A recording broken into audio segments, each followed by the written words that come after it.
જય શ્રી કૃષ્ણ. કેમ છો બધા? મજામાં જશો. આપણે કચ્છથી છે ને નવો સ્ટોક લઈ આવ્યા છીએ અને ઘણી બધી નવી નવી વસ્તુ લઈ આવ્યા છે અને એવી સરસ વસ્તુ આવી છે બધી કે જોતા જ રહી જશો. જો બાંધણીના ડ્રેસનો તો ફૂલ સ્ટોક, પછી ગાઉનમાં, પછી વર્કવાળા dress material, running dress material, પછી ઠંડી ચાદર, સિંગલ બેડશીટ, પછી ડબલ બેડશીટ, પછી બેગ છે કચ્છી, કોઈ વસ્તુ બાકી જ નથી. આપણે બધું લઈ આવ્યા છીએ.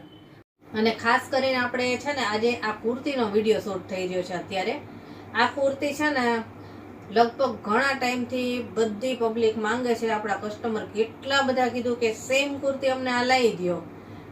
આની રીલ આપણે મૂકેલી છે ઇન્સ્ટાગ્રામમાં. તો જે લોકો આ જોવે ને, અમને સેમ આ જ પીસ જોઈએ, આ જ પીસ જોઈએ. અને ઘણા ટાઈમથી હું જેટલી વાર કચ્છ જાઉં ને એટલી વાર આની તપાસ કરું કે મને આ મળે તો મારા કસ્ટમરને આપી શકું, તો મળતી જ નથી. પછી વેપારીને મેં કીધું કે મને આ સેમ પીસ બનાવી દો ફોટો આપીને, કે મારે આમાં કાંઈ ફેરફાર ન હોવો જોઈએ, કે સેમ પીસ જ મારે જોઈએ.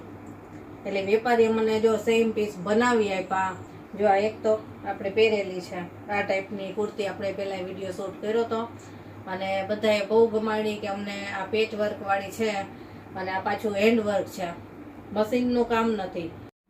જો આ હેન્ડવર્ક છે, આ હાથેથી ભરેલા મિરર આવશે, મશીનનું કામ નથી. એટલે આ કુર્તી તમે ગમે તેમ ધોવો ને તો આ મિરર નીકળશે નહીં અને બહુ જ સરસ છે. તો ચાલો હું તમને આખી કુર્તી બતાવું. આમાં બે કલર આવે, બ્લેક અને મરૂન, બે જ કલર આવે. અને જો કુર્તી કઈ ટાઈપની છે એ બતાવું તમને. જો આ રીતની આવશે, મરૂન કલરમાં છે, મરૂન અને બ્લેક એની પ્રિન્ટ છે અને બ્લોક પ્રિન્ટ છે. જો સ્લીવના ભાગે પણ આ રીતનું આવશે. બહુ જ સરસ આ કુર્તી લાગે, સિમ્પલ, સોબર અને સરસ. હવે એનો બીજો કલર છે બ્લેક અને મરૂન. પેલી છે ને એ મરૂન અને બ્લેક હતી. આ આખી કુર્તી બ્લેક કલરની છે એટલે કોઠાના ભાગમાં મરૂન કલરનું આવશે. અને આમાં પણ હેન્ડવર્ક છે, મિરર વર્ક આખું. જુઓ, ડિઝાઇન સેમ જ છે પણ ખાલી કલર અલગ આવશે. પેલી મરૂન હતી, આ બ્લેક છે. જો સ્લીવના ભાગમાં આ રીતનું મરૂન કલરનું આ રીતની એની ડિઝાઇન છે.